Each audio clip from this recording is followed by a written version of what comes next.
I feel like I should have like one of those little movie things like take 37. I don't know what variation, what number of take this is. It has really thrown me for a loop, made me think about a lot of different things and in a lot of different ways. And I think it's good, but it's been very surprising how something that at my very first glance seemed very simple, very straightforward, and was just like, yeah, no, this is how it is. And now that I've kind of dove into it a little bit more, there's a lot more pieces and a lot more moving pieces to it than I originally thought. The thing that I'm talking about is balance and having a balanced life. And I came across it when I was rereading. I had listened to The One Thing years ago on an audiobook, and I wanted to go through and re-highlight or highlight and tab everything and take out all the pieces of information I thought were important. And as I was going through, I got to the chapter on balance, and there were some things in there that initially my first reaction was just, well, no, that's wrong. And then I did a couple videos and I went back and watched them, and I was like, it's kind of missing. You didn't really talk about this thing. So I went back and redid a video, watched it, and I was like, no, it's still missing something.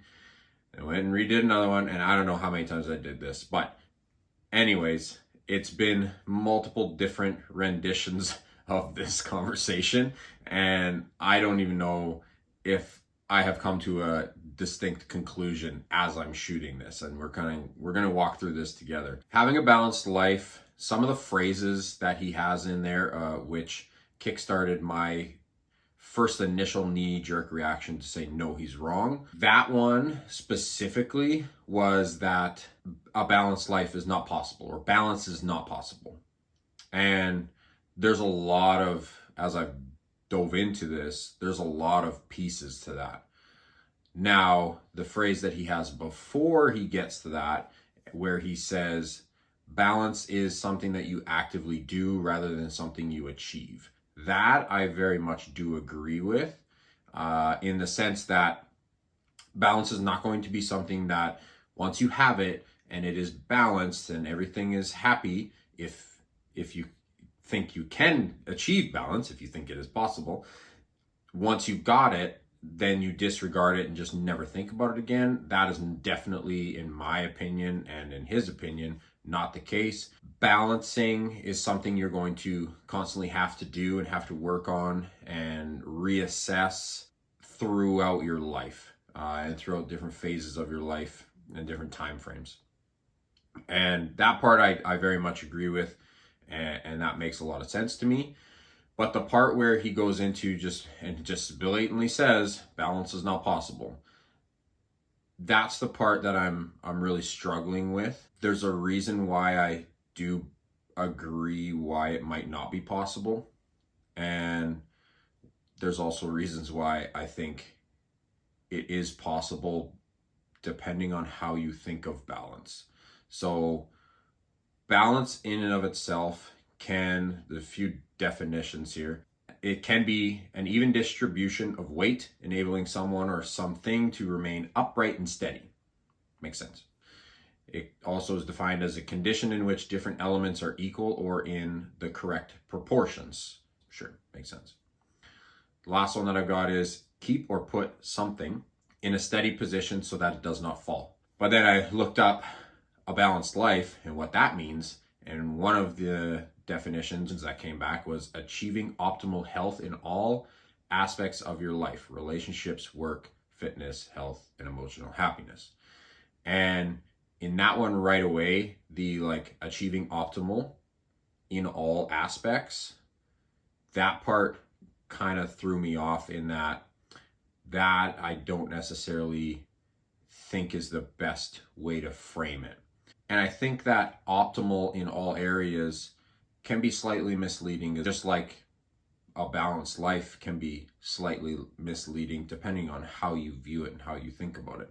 And if you think about a balanced life as all things being perfectly equal, I think that's a little bit potentially dangerous to look at it that way. They may balance, but I don't think things will be perfectly equal and even across the board. Balance in the respect of life balance, when I think about it anyways, is more about keeping it from falling and keeping things upright. And that doesn't necessarily mean that they're going to be on the same level, that they're going to be made up of the same amount of things. Originally, I pictured just a scale, and it was like 1 pound of feathers, 1 pound of nails. They are level and balanced, but they are not the same. There's way more feathers than there are going to be nails on this scale to balance it out. They both are a pound, yes, but there's a lot more of the feathers than there are of the physical nails necessary for you to balance. So in that sense, they are balanced, but they're not equal in volume. They're equal in weight, but they're not equal in the volume, or how I kind of thought about what that was the time needed to bring them into balance is different based off of how much weight each thing carries. So that was kind of the original one.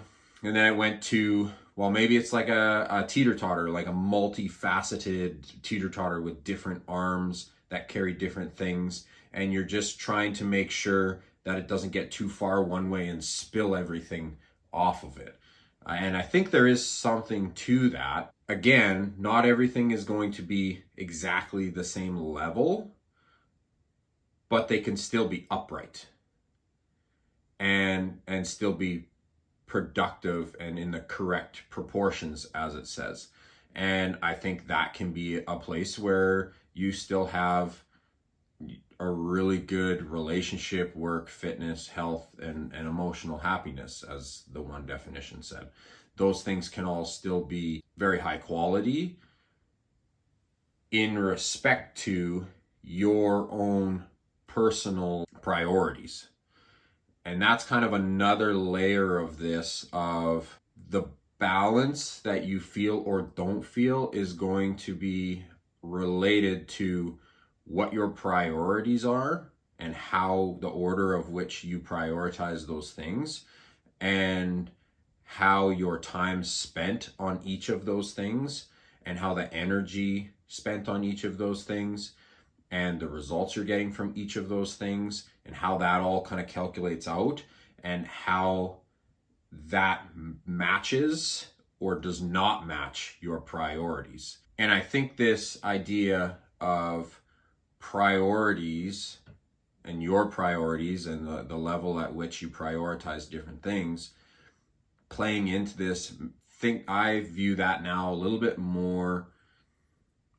Still, the teeter-totter analogy makes sense to me, but I also visualize it as physically a person holding different things, trying to balance them all. And there are different weights, there are different sizes, standing and holding things up. You got one thing on his foot that he's holding, he's got another thing on, one in each hand. One's really long and weird, and one's a ball, and they're all a little bit different, and they all take different amounts of attention and energy to hold them from falling.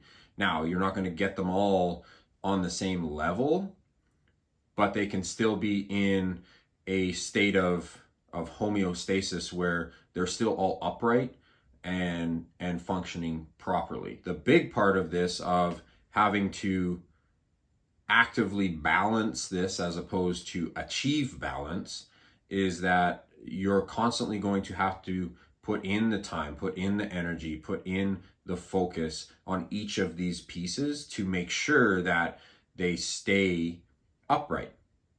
And the time that is needed is different depending on the thing, and depending on how much you prioritize that thing over another thing. And I don't think you can prioritize all things equally and say, well, I'm just going to have like the best of all things. They're all going to be the best. I don't know that that's necessarily possible. You will have things that are more important to you than other things, and they might not be the same as other people. Some people have high importance of like stuff. They want to have a really nice car. Me, I just need the car to get me from A to B. I really don't care what it looks like, which is why mine's are very dirty. Other people that I know, they clean their car every month, every 2 weeks. Is that better? I don't know. But it's a different priority. I don't prioritize that. They obviously have a higher priority on that. More energy and time needs to be given to that thing for that person because they hold it to a higher priority. And the time that they give to that is going to affect the time they can give to other things. Just like the time I give to the gym, which is a lot, is going to affect the time I have to then, and the energy I have to then give to other things. Now, if I didn't go to the gym at all, that would also affect the time and the energy. I have a lot of time, but possibly I don't have much energy to give to the other things in my life. And that's where I think you have to, where that like finding balance that we talk about comes in, of like, I can't go too far on the gym, otherwise other things kind of start to fall off. But I also just can't not do the gym at all, because then still other things are going to fall off. So I have to find that spot where they kind of sit level and stay upright, but not necessarily maybe are they equal in the sense of time and energy. That guy balancing, or the teeter-totter with 6 or 7 different arms to it, all kind of like sitting there at different levels, but still staying upright and not completely just ditching the whole thing all over the place. I think that is a certain level of balance that is attainable, and I would argue that that is balance. Most of us are just trying to be good at many different things in a way that makes us and the people around us happy and benefits us and the people around us. Is it balance, done, stop, and I've achieved? No.